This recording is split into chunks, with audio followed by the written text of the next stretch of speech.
Imagine entrar num avião achando que em poucas horas vai estar em casa, mas de repente o avião toma uma direção completamente errada.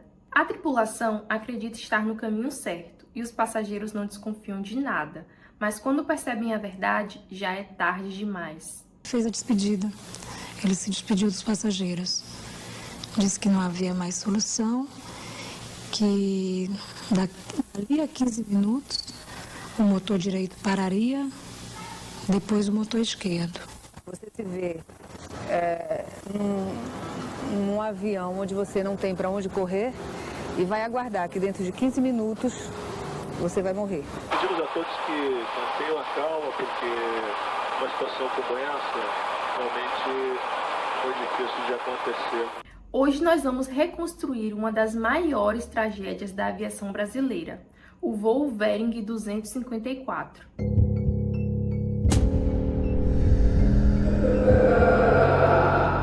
Olá, investigadores e investigadoras, tudo bem com vocês? Sejam muito bem-vindos ao canal. Aqui nós falamos sobre casos reais, histórias não solucionadas e acontecimentos que deixam muitas perguntas no ar. Então, se você gosta desse tipo de conteúdo, já deixa o seu like, se inscreve no canal e ative o sininho, porque o vídeo de hoje não é apenas sobre um acidente aéreo, e sim como uma sequência de erros pequenos levou um acidente inteiro a se perder no meio da Amazônia.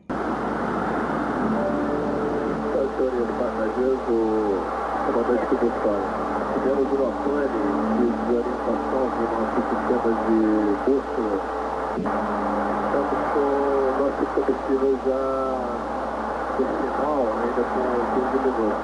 Pedimos a todos que mantenham a calma, porque uma situação como essa realmente foi difícil de acontecer. Estamos a todos com a esperança de que isso não passe de apenas um susto para todos nós. Muito obrigado e todos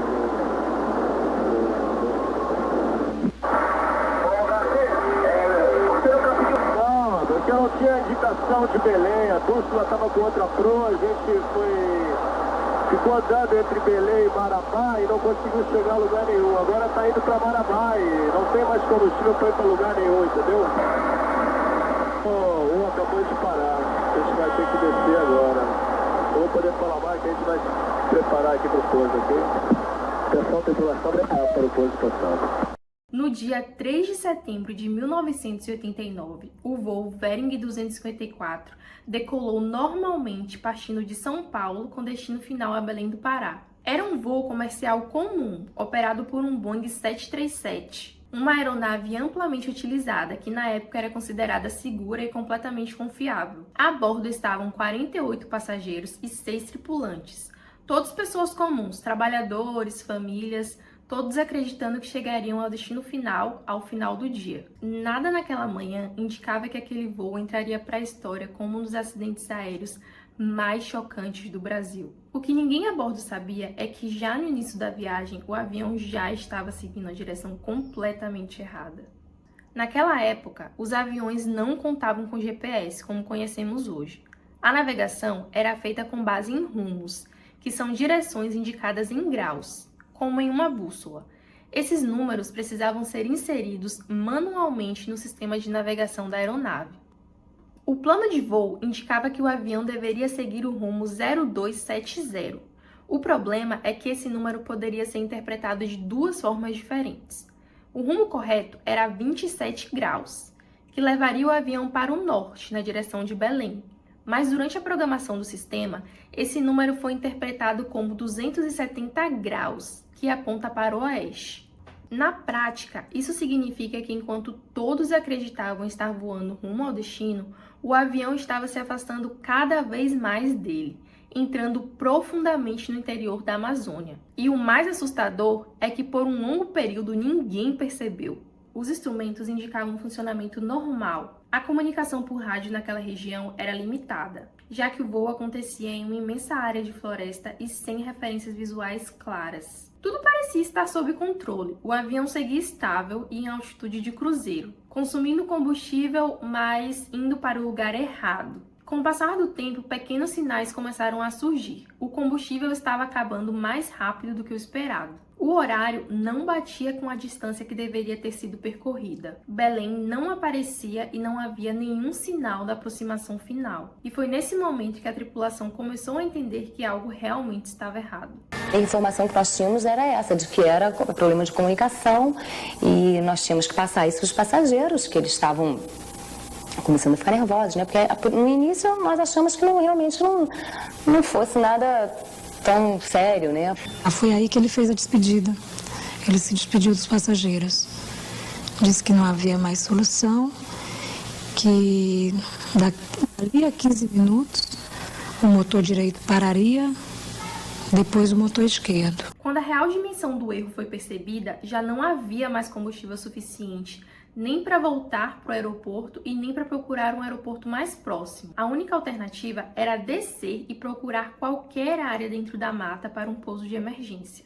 Mas abaixo deles não havia pistas, cidades ou campos abertos, apenas uma área de mata fechada. O Boeing 737 começou a perder altitude e acabou atingindo as copas das árvores antes de cair violentamente no meio da Amazônia. O impacto destruiu a aeronave. Das 54 pessoas a bordo, 13 sobreviveram. Esses sobreviventes ficaram dias isolados, feridos e no meio da selva aguardando resgate. Alguns caminharam quilômetros em busca de ajuda, já outros permaneceram próximos aos destroços, sem saber se seriam encontrados a tempo. Quando as equipes de resgate finalmente chegaram, a dimensão da tragédia ficou evidente.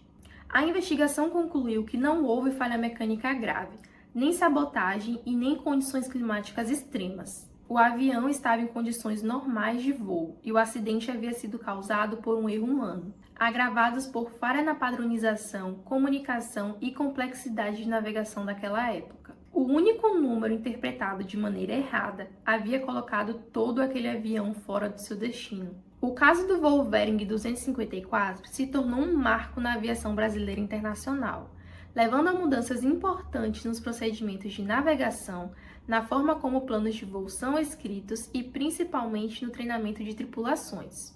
Mudanças que infelizmente vieram tarde demais para as pessoas que estavam naquele voo. Essa história me deixa bastante reflexiva, principalmente porque ela mostra que grandes tragédias nem sempre são causadas por algo grande, espetacular ou à vista. Às vezes elas simplesmente nascem de pequenos erros silenciosos, ignorados e que quando são notados simplesmente não dá mais tempo de corrigir. Eles acreditavam que estavam chegando ao destino, mas na verdade estavam completamente perdidos. Mas agora eu quero saber de você, o que mais te chocou nesse caso? E como você se sentiu escutando o áudio da Caixa Preta? Comenta aqui embaixo. E se vocês estão gostando de ver histórias como essa por aqui, não se esqueçam de deixar o like, se inscrever no canal e ativar o sininho para não perder os próximos vídeos. Então é isso, pessoal. Assim encerramos mais uma investigação e vejo vocês no próximo vídeo.